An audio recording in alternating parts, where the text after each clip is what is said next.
Great. Well, good afternoon, everyone, and a really warm welcome to this session, Making Regen Ag Pay. And brilliant to see so many of you here, so thank you very much for coming. My name's Alice, and I work at the Allerton Project, which is a research and demonstration farm in Leicestershire. And we research a lot of things about regenerative farming, and this piece about the economics of it is really, really crucial, which you don't need me to tell you. So we look at all aspects of farming, regenerative farming. We also do a lot of training and all of that sort of aspect as well. So we've got three absolutely brilliant speakers for you today to talk on this subject. So very shortly I'm going to introduce them to talk, and then we're going to take questions at the end, if that's okay. So this factor of making it pay. And I think for many people, and judging by how many of you here, clearly quite a lot, people looking at this and looking at making these changes into more regenerative systems, this can be the real missing piece of the jigsaw. What will my finances look like throughout this change, and then what's going to come out the other end? Can I afford to take those risks, and what is the potential return that I'm aiming at? But for the people that have made it work, you don't necessarily hear that much about those sort of details, and they can be a little bit sketchy. Once you come out the other end, it's a glorious light bulb moment and it's all working. But what did that look like throughout as you went through? And I think part of this and part of the challenge is that because a lot about regenerative is that it's greater, that the effect of it is greater than the sum of its parts. There's lots of talk about co-effects, about integrated benefits, things bouncing off each other. But for more people to have more confidence, I think this needs to be better understood.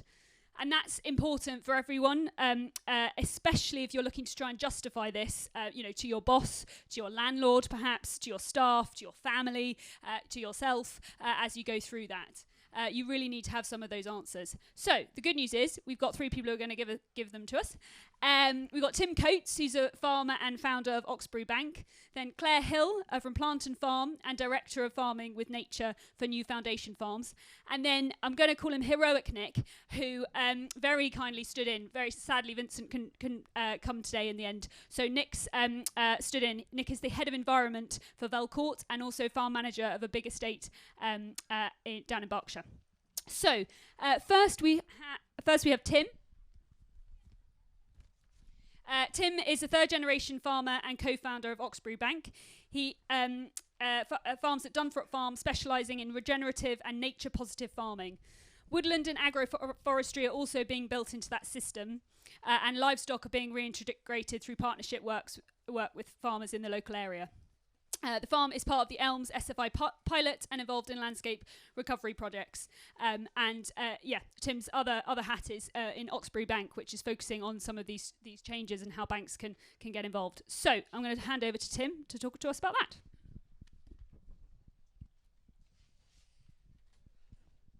that. Afternoon, everyone. Hope everyone's having a good time.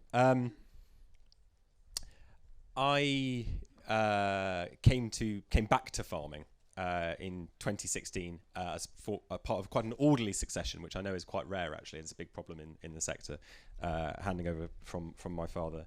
And when you come back, you have a slightly different perspective, maybe than if you never went away like I did and did ruinous things in the city.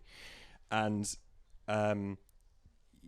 it occurred to me that the model of what was going on as a essentially commodity crop arable farm in summer, which is actually not that suited to arable farming, was just not going to work into the future. And if I was going to invest the rest of my life and future generations into this wonderful part of the country, that a lot of changes would have to happen. And I'm starting with that thought because for me, when the question is making Regen Ag pay, one of the answers to that is, well, for who? It's got to make sense, obviously, financially, and I imagine that's why a lot of people are in this tent right now, but actually it has to make sense from what you're doing in terms of purpose, what you're doing in terms of community, what you're doing for the planet. And obviously those things are all actually quite fractured at the moment. We're all living busy, stressful lives, whatever type of farming or for ancillary activity around farming we're doing.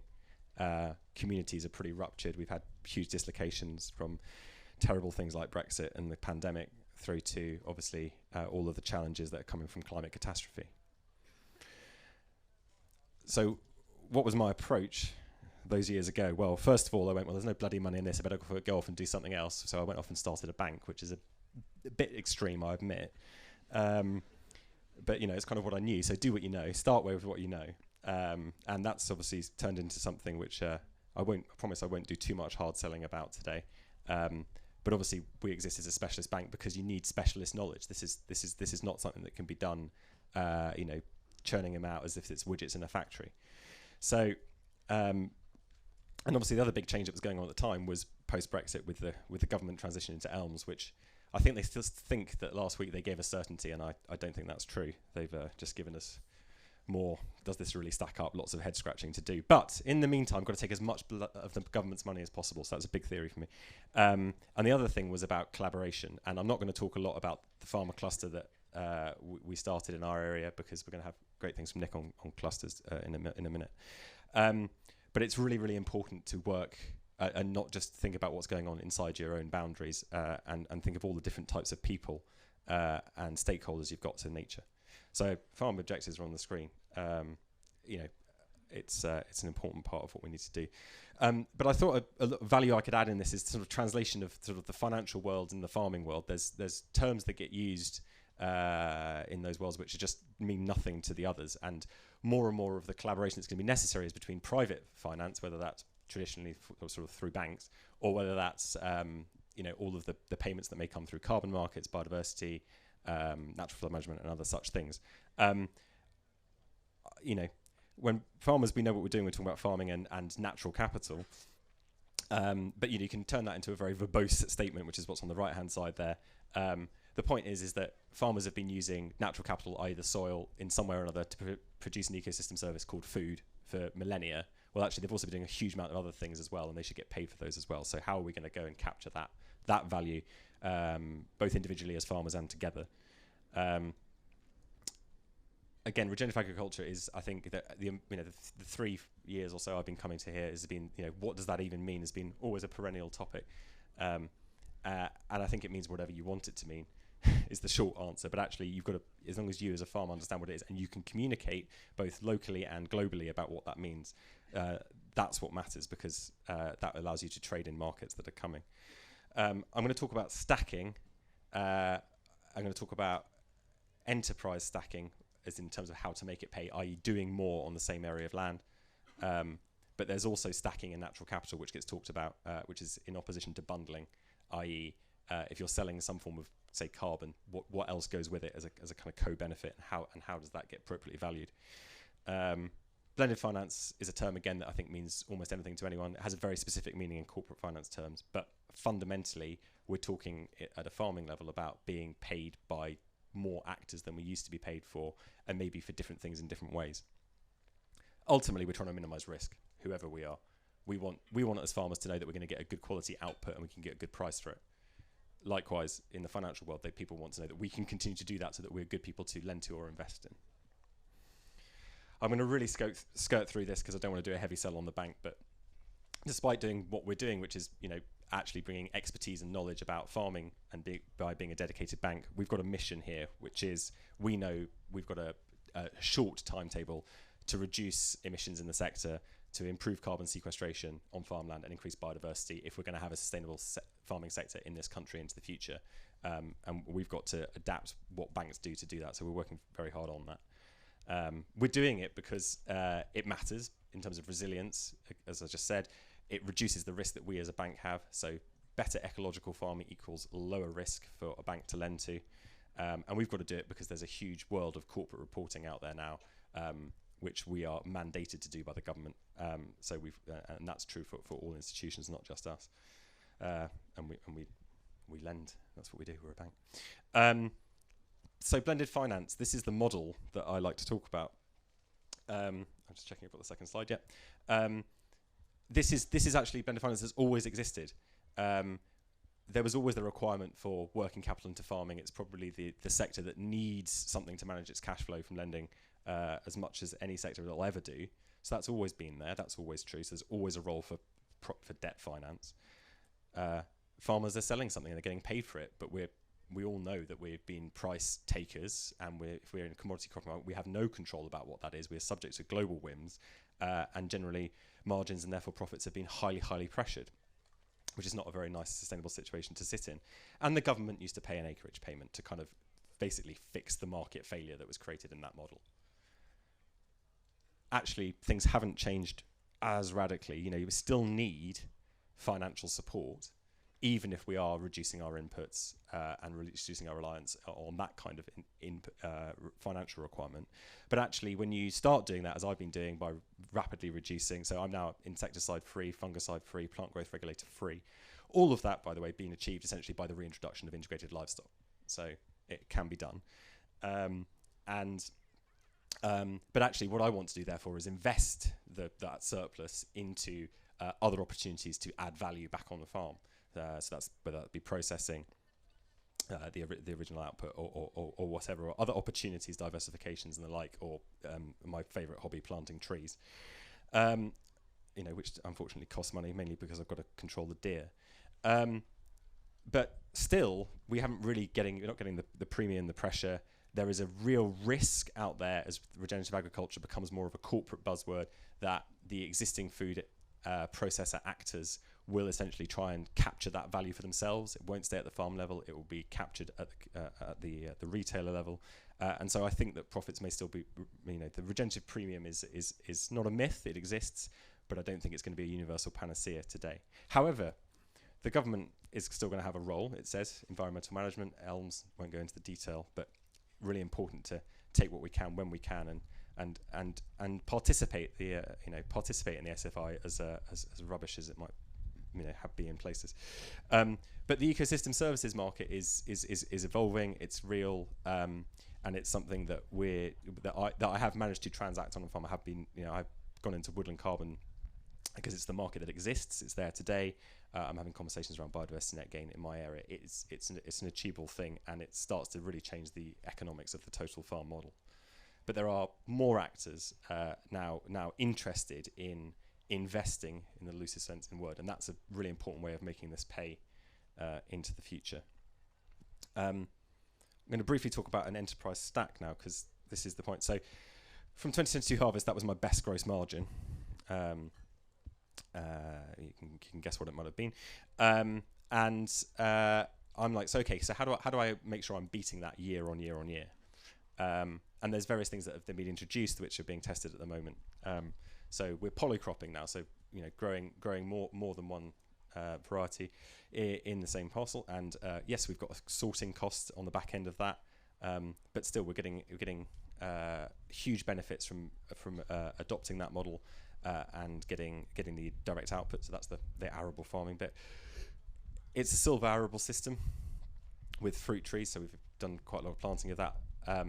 Haven't yet managed to prove this out yet because haven't actually got the first crop, but I have been told that apparently this number here is highly conservative in terms of the output. Again, I'm still on the same 10 hectares. I've now got livestock reintegration into the farm, which again is coming off the same acreage, so there's another benefit there. And then I've got my participation in the SFI. I'm also in countryside stewardship. I'm looking forward to going into countryside stewardship, plus the collaboration with my immediate neighbours. And we've also got a landscape recovery scheme in our farmer cluster, which again is providing extra revenues into the farming model. And I've kept that separate in these bullets because actually I kind of want that just to go away. I don't really. I think we should all be getting some support because the market has failed. But ideally, if my farm business can stack up without government support, then, well, bluntly, I won't have to deal with the RPA, and that would be a heroic day for everyone. And finally, then, we've got natural capital markets. And again, these are trades that I've already started being able to participate in and also trying to do at the cluster level as well. And these prices today are as low as they're probably going to be. I think the demand for those services is only going to come as long as they can. And there's actually, when I was doing the slides, I did it wrong because there's a picture right at the start, which is our sort of standard Oxbury thing, which we just use because it's a nice contrast picture. But that looks it's very depressing, doesn't it? Whereas I feel that this picture, which is back at home, is much more uplifting. That's existing agroforestry, planted 1877 to be precise, which we're fortunate to still be stewarding, with our sheep flock grazing in there, and that's the kind of future model. So who's benefiting in that situation? Well, animal welfare is is beneficial, human welfare is beneficial, the soil health is beneficial, the tree health, everything is, that is a functioning ecosystem, and that's what we've got to do. A functioning ecosystem is what makes regenerative agriculture pay. Thank you.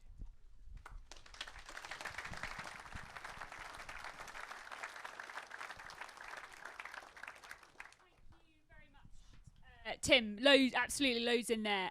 Yeah, trying to understand the nuts and bolts of how you get some of this stuff working in terms of cash flow and where that's coming from. Really liked the, you threw in there about regenerative premiums as well, which is another big talking point, as well as, that kind of example of stacking, really to understand the real specifics of that. So thank you very much, Tim. Next, we have Clare Hill, who is from Plant and Farm, and she's also Director of Farming with Nature for New Foundation Farms. Clare is a practicing regenerative farmer, but also has a wealth of experience at policy and corporate level, and has enjoyed roles across the full spectrum of the agri-food world. So really interesting to get your perspective, Clare. Thank you. Oh, get used to talking to one of these. It's weird, isn't it? How close? Ooh. Alice said something in the beginning, actually, about engaging with landlords, tenants, family, everybody else involved in. It's often not about what we want to do, but everyone around us. And it just reminded me when I first kind of embarked on my regenerative transition and transitioning the farm that I was working on at the time, which is just outside Oxford, about 4 or 5 years ago. And one of the first things that I realised that there was such resistance was when I got a letter from our landlord, from the land agent at the university to say, this is a warning to say that you are in breach of your tenancy agreement because you are not keeping the land in good agricultural order. And that was because we had let our grass grow longer, and because we were experimenting with tall grass grazing. and I was like, wow, okay, because I'd already started thinking down the line, well, actually what we're doing is repairing the land now, and you will actually have a more valuable asset in years to come. But right now, you see that as that, and the first thing you do is write me a letter. Wow, that's quite scary. So anyway, that taught me a lot, that moment, about the importance of bringing people on the journey, I think, which I could still do and improving on. But anyway, I just thought I'd start off with that. So I'm probably not going to give you the answers that you need, and probably going to ask you to ask some deeper questions of yourself, which is going to be not what you came for, because we all just want an easy solution in this minefield of trying to make our way through it. But I will talk a little bit, picking up on Tim's points around my experience of how to make the best of government schemes as they stand right now. And often I get asked, what do you think about ELMS? What do you think about this? And I'm kind of the grab the money while you can. It's probably not going to be around forever. But for God's sake, don't rely on that as being your answer. You've got to start thinking more and bigger than that. And when we did, in Oxford, the previous manager did the higher tier countryside steward, what was it, HLS, in 2001, did the usual thing, go through the list, what pays the most, yep, tick, tick, tick, we'll do that, great, we've got a nice big fat check. And then when we started to make a transition to regenerative agriculture, we realised that actually what we were getting paid for was almost kind of counter to what we wanted to try and achieve. And I'll give you an example. We got paid to take down the large oak trees on the floodplain because we were worried about the crows that nested in them would eat the eggs of the ground nesting birds. You know, that's a fair concern. That's a fair concern. So the solution to that was not stand back and think about the bigger picture. Let's just fell the trees. So we took the trees down, and that we got paid to do that. And that just feels like totally crazy. So now, when I look at what schemes to enter into, we don't just go around and look at the biggest bit of money. We set our context first. We work out, what do we want to do? What do we want to achieve? How do we want to farm this farm? Not just now, and what do we want to do now, but what are we thinking about in 50 to 100 years down the line? What do we want this farm to look like? Do we want it to be vibrant with life? Do we want to have really healthy soils? Do we want to have to not rely on external inputs and have the microbiology in the soil providing everything that we need, with the root exudates feeding all of the crops that we want to grow? If that's what we want to do today, what can I use from this scheme to help me get there? And it's kind of a different approach to doing it. And at times it's quite difficult to think to myself, but that option pays really well, and that would be really handy. And sometimes we go with the option because we need the money. And but at times, even just asking myself the question, how much do I really need it, and will it help me get to where I want to get to? Then no, we're going to have to leave that one behind. The other thing that I found challenging when I started to take that approach was kind of the approach that's currently regarded as good. So if I use species-rich grassland as an example, it's quite a good payer on mid and higher tier. But the grazing requirements, in order to achieve that, as the current prescriptions work, are often counter to what we're all learning about more regenerative grazing style. So, it's very prescriptive. You must have this many centimetres of grass at this time of year, and you must graze it in exactly this way. There's no accounting for your farm, the weather, your animals, your topography, all of the things that might be happening. There's just there's none of that. And so I found that quite a barrier to start with, to say, well, actually, we'd like to do bale grazing in the winter and graze this at a time of year that you would normally say we wouldn't be allowed to. But what is great is that there are quite a few higher tier countryside stewardship and mid tier which have got those more flexible prescriptions written in now. So if anybody is struggling with that, with Natural England or anything, then we've got precedents now, so that's great. We all have a precedent because we can say they did it, just like planning permission. So you got to let me do it as well. But I also wanted to talk today a little bit about the kind of paying it forward bit and starting to really think about that element of it. Of course, it's so difficult with the daily financial pressures that we're facing, but we think of ourselves as custodians of the land, and I want to leave the land in a better condition for my children so that they can have continue to farm if they want to, or whoever is the next generation, whether it's my family or not. But day to day, are we making decisions about what we do, the activities we undertake? Are we making decisions about that actually are going to leave that?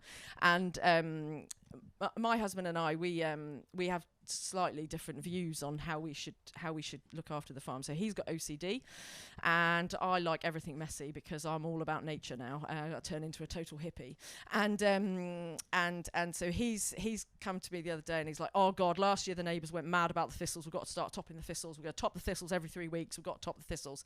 And I'm like, oh no, but the thistles, they're just an expression of what's happening in the land, and it's just showing us that we've got compaction and their deep roots will really help our soil. And he's like, shut up, I'm getting the topper out. So what we ended up doing was agreeing to compromise in that we would top the visible fields that all the neighbours could see, but the ones that are a bit more hidden, I was allowed to grow the thistles. But what I reflected on as part of that tense conversation was also that, of course, I realised that I was thinking about 50 years' time.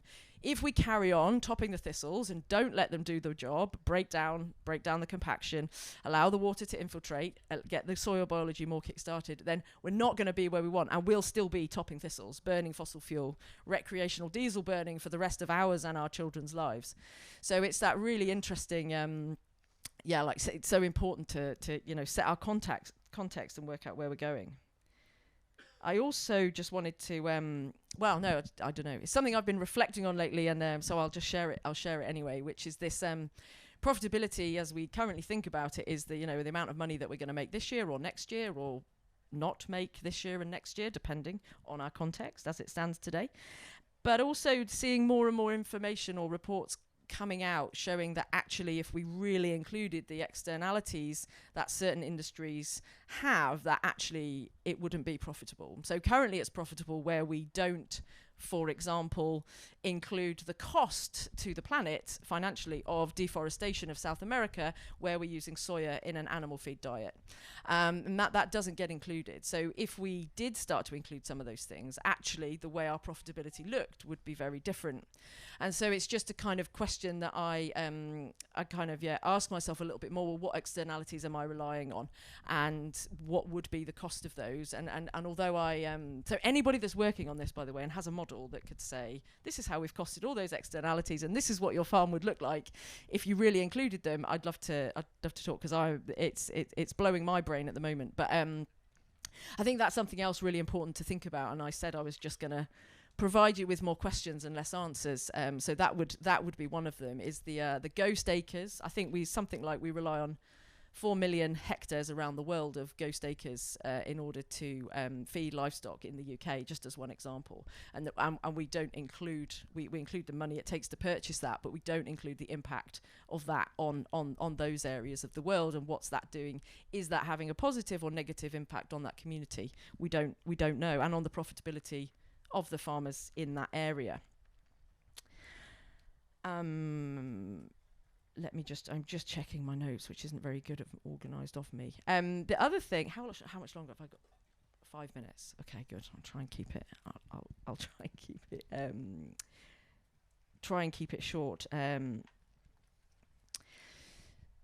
So the other thing that I think has been my inspiration from today is also, like, just listening to Anne talk in the big top a few minutes ago, was about that.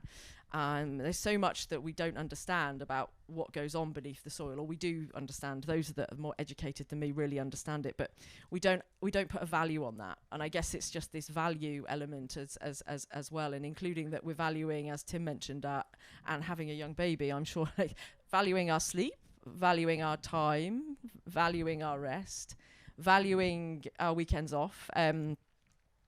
And I remember a few years ago when I spoke to a farmer over in Wales, and he was like, "Oh yeah, it's one of the most important criteria for me about my farm is that I have every other weekend off and 2 weeks holiday in the summer." And I was like, "Wow." I don't hear people say that very often. But you know, that value element is such an important part, and it's you know, something that I don't think is always so much pressure day to day that we don't give enough time to. But standing back and having a think is such an important part for me about the financial profitability of the farm, because what's that saying? You can't pour from an empty cup, and I think that factors in so importantly here. And I think I'm going to leave it there, because if I start on my next ramble, I'll go over the 5 minutes. So I'm gonna leave it there, and I'll hand back to Alice. Great, thank you very much, Claire.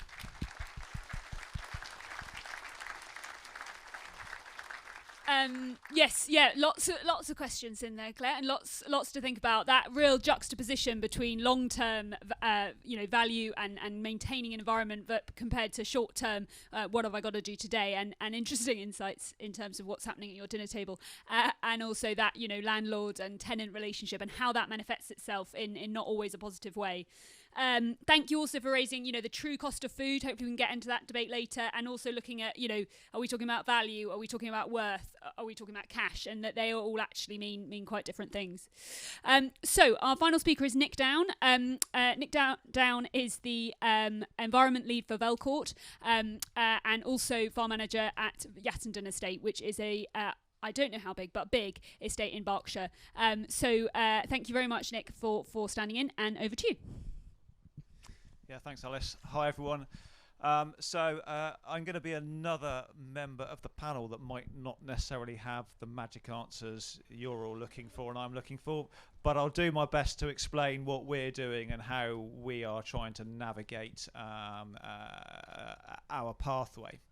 So, as Alice said, I'm based down in West Berkshire. I manage the farming enterprise of a traditional estate. The estate is just over 3,000 hectares. We are farming about 2,000 hectares of that. So already we have scale on our side to make things easier, you'd think.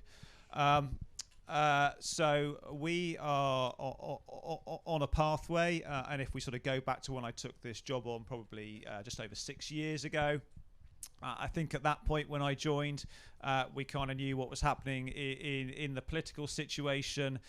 We knew that ag policy was under pressure, and that level of funding was probably not going to be the same as what we'd seen, and definitely the mechanism for that being spread around was going to look very, very different. So pretty much as soon as I took the job on, I kind of knew we were going to have to change the way things were. So in my early years, my first 3 years, we spent a lot of time looking at fundamentally which bits of the business were making money and which bits of the business weren't making money, and why they weren't making money. So, we spent an awful lot of time looking at physical performance, studying years of yield maps, and laying that over every other bit of data we've got. So we really had a true understanding of exactly what was going on. And no surprise, some bits of the farm were doing really well, other bits weren't, and that was sort of dragging our performance and our overall profitability down. I'll point out I'm managing someone else's business here. So sort of when I stand up in the boardroom in front of my directors and say, I've got this great idea, I'm going to make your business more sustainable, and we're going to take this certain path, but I'm going to deliver less of a return, I probably wouldn't be in there for very long. So sort of my transition is probably slightly different to what a few others are doing. We had to pick a pretty slow and steady path of what we wanted to achieve. Identifying our land use, what was working, what wasn't, sort of threw up some answers pretty quickly of what we should and shouldn't be doing, and gave us some steers of exactly what we could do going forward.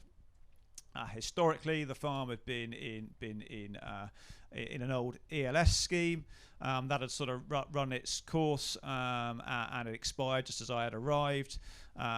On part of the estate, we've got a bit of triple SI woodlands, and as anyone knows, anyone who manages anything with anything slightly protected, when you start dealing with Natural England DEFRA RPA, that starts to throw up lots of questions. So we sort of had 2 or 3 years where we sort of batted backwards and forwards about how we could make a stewardship agreement work on our farm and incorporate the area of triple SI in. So that was a real frustrating process of getting that to work. But eventually we sort of put together a reasonably ambitious countryside stewardship agreement, which basically took out all that unproductive or poorly returning parts of the farm that we'd identified. Yes, that came with a payment, which was great. Was helping us already to sort of start to plug the gap a little bit from where we saw our BPS starting to erode, and bearing in mind big business, that was going to happen quickly. What that also allowed us to do was to really sort of streamline our farming operation. Part of our agenda was really to make the farming operation as efficient as we possibly could, and part of that sustainable journey was not wasting anything we were doing anywhere. So looking at looking at things almost on a field by field basis, where could we sort of square fields up, where could we make our business safer by taking out things like telegraph poles, electric wires, moving our business away from our neighbours' houses, to sort of lessen our impact on the wider area. We'd sort of structured our business that, we were probably as efficient as we possibly could. It gave us an opportunity that we certainly weren't wasting a lot of inputs where we weren't getting the return from that. So already we were starting to see actually, what we were using, and, bearing in mind at this point, we were still, heavily reliant on inputs. Where we were doing that, we were making sure we were getting the absolute maximum return for it. So when we started studying our carbon footprint, naturally our production was almost gone up a little bit in average, but our inputs were starting to come down. So when we studied whether it on a per hectare basis or on a per ton produced basis, we were already starting to see some quite quick wins. So roll that forward 3 years as to where we are today. I've probably come up with quite a complicated a farming system. We've gone from when I joined, we were growing probably 4 or 5 crops, which was reasonably straightforward. All the answers were quite easy and had been for a lot of my farming career. Now move forward, I think I've got 10 or 11 crops growing at the moment. So a widespread. So a lot more to think about, and then we start sort of taking out cultivation out of our system. We look at direct drilling and where that fits and how we can reduce that soil movement and allow us again to bring our cost structure down further. Bearing in mind, I make it sound really easy, nice big farm all in one place. When you come and see our soils and 30% of it is stone, it's not quite as easy as I make it sound. Some real challenges of how we take this business forward to be, a lot more sustainable, and still making that pay. So we sort of come up with, our transition is, very much a flexible regenerative approach. We certainly haven't got rid of every bit of cultivation equipment we own. We still have that in the right place when we need to. But our first option is always to try and do as little as we possibly can. So our stewardship agreement has allowed us to sort of really break up our land use. We're bringing in cover crops that were covered by our stewardship agreement. We're bringing in herbal lays, which again is covered by our agreement. That's allowed us to set up some local partnerships with with 2 neighbouring farmers. So we're bringing livestock back into our system. And allowing us to sort of bring in some new cropping options again, and importantly, low input cropping options. The key thing in making that work was the relationships that we have with those graziers. We certainly didn't have the infrastructure to cope with that. We have a reasonably small team, so it wasn't something that we were prepared to jump into on the first instance. So building those local relationships with people that we sort of trusted and we could work together with were really, really key to how we wanted to take our business forward. So again, I'm not necessarily about charging the most I possibly can for grazing a cover crop or grazing our herbal lays. It's about having the best working arrangement so we can absolutely get the maximum from it. So from a return point of view, but also from an ecological point of view as well. We want to push everything to the maximum we possibly can. So that sort of system change, just to sort of quote some numbers and put something to it. We've pretty much halved our fuel use in 3 years, which sounds great. Obviously, the price has doubled in that time, so the bottom line hasn't really changed. But we're a lot better off than what we could have been. So we were probably 6 or 7 years ago. We were using roughly sort of 45 litres a hectare of fuel in our cropping system for the establishment of our cropping system or growing our crops. We've got that down to 25. So we sort of roughly halved it. Yes, we've still got a long way to go, and we can start to see we can pick the pathways of doing that. What we've kind of found, where we are making good gains, we've certainly improved the resilience of our soils.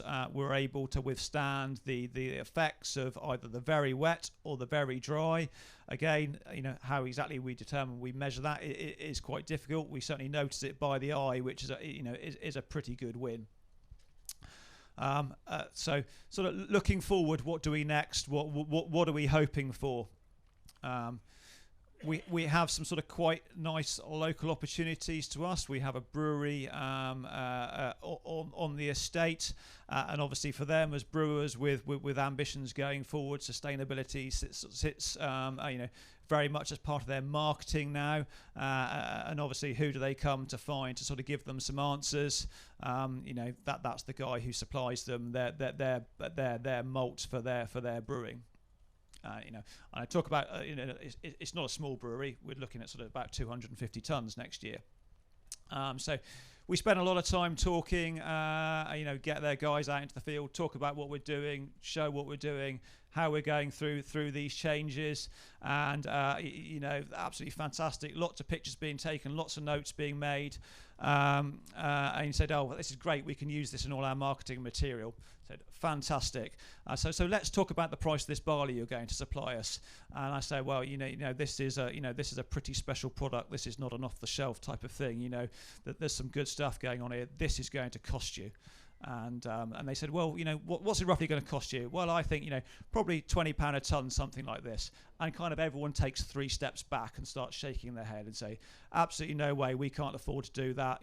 This all sounds great, but ultimately, that's going to put money on our price of beer. I'm not sure we can really stomach that. So one example already, everyone buys into the system. When it starts to cost them, not quite so keen. And I think I've probably had lots of conversations, with small local users, but also some pretty big players in this, in food production. And generally, with the response I get is pretty much the same. Can I ask a demand a little bit more for the product I'm producing? Normally the answer comes as no, or we'll think about it, we'll come back to you, and then the phone never rings again. I guess that's one of the key challenges. Can the general public afford to pay for a more sustainable product? I know I can deliver it. Are people happy to pay for it? I think we probably know the answer there. We sort of set our business up thinking that actually anything coming from the government probably wasn't going to feature too heavily for us. So, we could debate, government schemes all afternoon. As far as I see it, whatever we get is a bonus. I'd sort of pretty much set my model up thinking that we weren't going to have a lot of that. And then I guess we look at some of the other opportunities that we're starting to see come forward, and sort of Tim will probably speak a little bit more about this, about some of these, other markets that may become available that we're sort of looking at. We've got some interesting projects on the go around sort of water quality with Thames Water. Yeah, Thames have got some issues to sort out before they start talking to us, but definitely those conversations are starting to happen. So we're sort of looking at a wetland creation project, so looking at water quality, trying to spread that across not only our farm but also our farmer cluster. We work with 9 other local farmers in the area. So again, it's not necessarily about one magic answer. It's about a number of small steps. So some interesting conversations going on around, introduction or increasing habitats. Particularly in our part of the world, we have some chalk downlands. A lot of interest in in recreating or improving existing grassland, and I think that may be the one that starts to attract a little bit of funding first. So again, probably just an example of some of the things that are coming our way, and again, it's not going to necessarily be for all our farm landscape, but it's just just something to help keep pushing that message forward. So a reasonably good snapshot of overview of what we're doing. As I said, I didn't have all the answers, so I apologise for that. Great, thank you very much, Nick.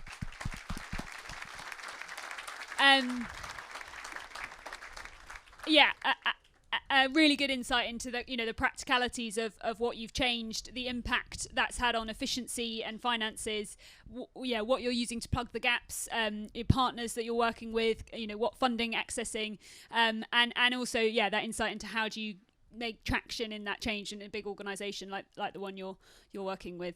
So that is it. That's a brilliant overview from our speakers, 3 very different perspectives. I think you'll agree, talking, and it's been really interesting to hear about different funding opportunities and streams that they're interested in, sort of plugging into their regenerative systems, where efficiencies are coming in and how that's working with the finances. Some thoughts on premiums and options or not, as the case may be there, and also that broader view of it's got to work for the right reasons, for the right people, and all of that kind of aspect. So some really, really good insights there. Thank you.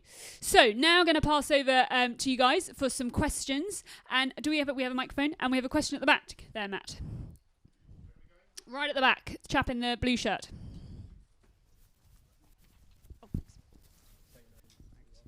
I'm Sebastian Kelly, working for Swallowtail Consulting. A question regarding the finances. You say you've reduced fuel consumption by 50%. What is your overall yield loss, or is there a yield loss? Do you need the increase in price for selling your crop, or what's the end figure on your margin? Brilliant, thank you. Great question, and I think for Nick. the whole principle of what I was trying to do is not lose yield, and against hence why I'm taking a reasonably steady approach to our transition of where we want to get to.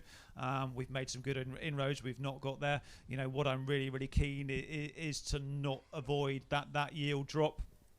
I guess if you look at our total business, the way we've restructured our crops, yes, we produce less tons overall, but we've also made a significant reduction in the inputs we use. Ultimately, a lot of things we're doing, does probably come at an increased cost, definitely in terms of the way we manage, that does come at a cost. So, yes, somehow we would like to see this this sort of premiumized. But again, how on earth do we do that? How, unless we have a specific regenerative accreditation system, how can I say that my produce is any more sustainable than anyone else down the road? So I guess for us to expect that premium, we probably need to do an awful lot more work to actually understand what that premium really stands for. Great, thanks very much, Nick. Tim, do you want to talk to that? Yeah, just add something that for the 2022 harvest, obviously we had going into that after the invasion of Ukraine, obviously the spike in fertilizer prices, and I happened to sort of acquire the fertilizer that we had that season for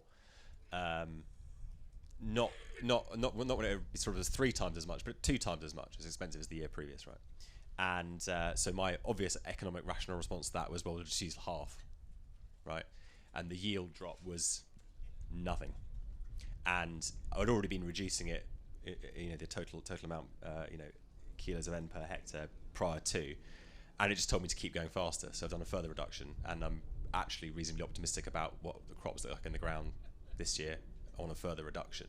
So I think, and again, I'm not worried about the like Nick, the actual ton yield output. It happens to be that actually I'm not losing anything because I'm introducing a greater array of alternative sources for that fertilizer, basically. Some of those come at a cost, but fundamentally, I will cheer the days that the Yara tanks leave the yard. Had it here first. Claire, do you want to add anything on that score in terms of efficiencies? I do, but I'll go off piece. No one will be surprised.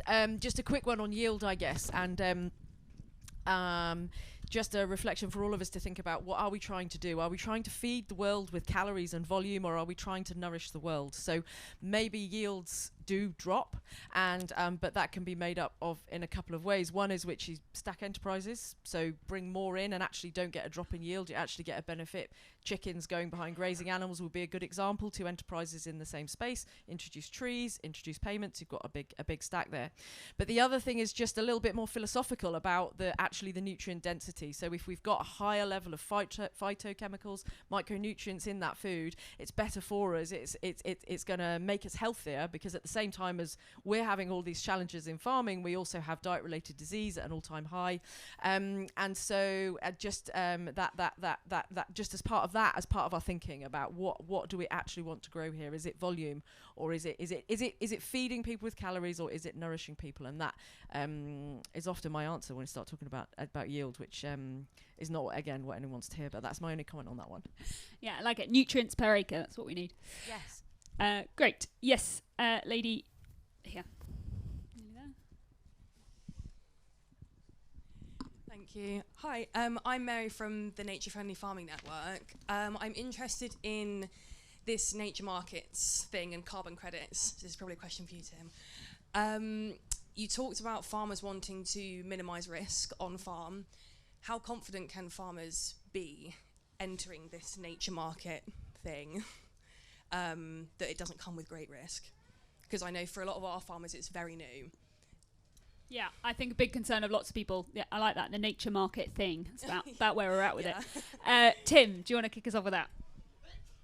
Obviously, nothing's risk-free, right? So, and there are, I think that the thing that people get concerned about in terms of different types of those nature markets, there are different concerns. So I know a lot of people are very concerned that if you were to trade in soil carbon, for example, that if you're not already at a demonstrable net zero position yourself, that could be seen as somehow disingenuous, which I don't think actually stacks up, because I think the credibility is to say that you have a pathway, and that as long as you can demonstrate year on year your position that you are trading to the right point, then I think that's as credible as anyone else's net zero strategy. Which I think if you'd go take that to the corporate level, anyone who says they want to be net zero by 2050 is doing that completely on a wing and a prayer at the moment. So I don't see why we should have to sort of hold ourselves up as the angels, bluntly.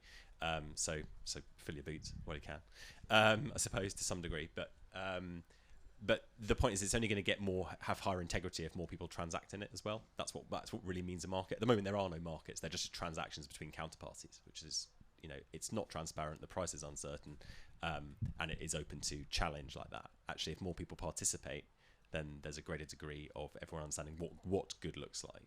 So I think take part. Thank you. Claire, do you want to speak to that? Are you involved in nature markets? No. Nick, Velcourt, thoughts on that? I think what's important for us is integrity, and where we want to align ourselves. We want to, when we say we're doing something, we want to make sure we are actually physically doing it. And whether that be carbon, whether that be habitat, whether that be biodiversity. So I think that's the key one for us, and probably hence why an awful lot of people are just sat back waiting to see something happen, and then see it challenged.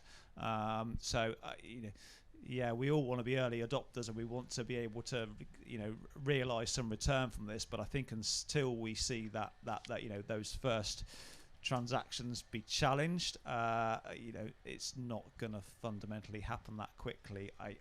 Is my gut feel. I think we've probably got to listen to a bit more noise before we get to that point. Good, thank you very much.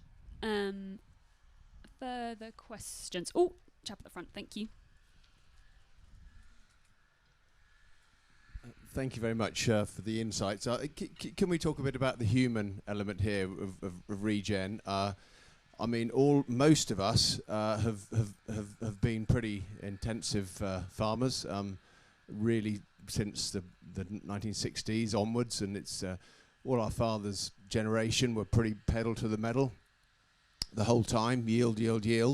And we're now trying to change direction, and how do we take our teams with us who have really been quite used to the old systems, especially some of the older guys and girls, but also some of the younger guys. I mean, I've got a son who's 18 who loves driving tractors. He thinks, "What are you doing, Dad? You're taking away all my hours." So how are you going to take your teams with you, and have you been able to? I mean, I've lost people along the way who just don't want to go this way.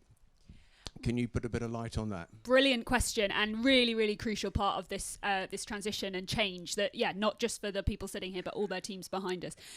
Claire, do you want to start us off with that? Yeah, that's a brilliant question. So I would say, is it a change or is it an evolution? When it feels like a change, it's often it feels friction. But absolutely, it is what we see happening, what you've just described every day, and it's really difficult. We humans don't like change very much, do we? And this is quite a fundamental one, and it goes. A lot of it is doing the opposite. And I think that some people aren't ready, and some people aren't ready to be convinced. There's the curve of innovation with the early adopters and the pioneers, and then we move through the majority adopters and the laggards. And often people want to go straight in with trying to convince the people that really don't want to be convinced. And often just talk about there's the people are curious, people are interested, people are curious. Let's work with those first. But when you have a situation like you do, where you've got an existing team, it can be really difficult.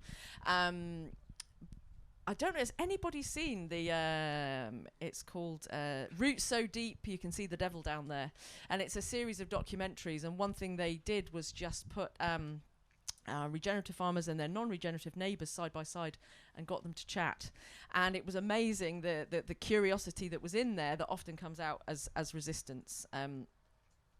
One other thing that and so just an open conversation about it, I found, and having to be incredibly Lots of deep breathing, lots of mindfulness about, making sure that everybody gets it. We did lose some along the way. In fact, Tom, I don't know if he's here, a guy said to me the day he started sniffing the soil was the day I knew it was over for me, and he left. But there's others that have come along since. And there's a great phrase by a quote by Gandhi. He says, "First they ignore us, then they ridicule us, then they fight us, then we win." It's not about winning for me, but I find that if you're at the fighting stage where people are really resisting, they're actually nearly there. But again, more questions than answers. Sorry about that, but yeah, my reflections on your comment. Yeah, really interesting. I like that. If someone's fighting you, they're interested, and that's half the battle. Nick, do you want to give your thoughts on that? I can kind of give my experience on that if it helps. Yeah, I sort of quite often get some pretty strange looks when I'm coming up with slightly wacky as to, why on earth are you doing that? I said, don't worry, chaps, it's my job on the line, not yours.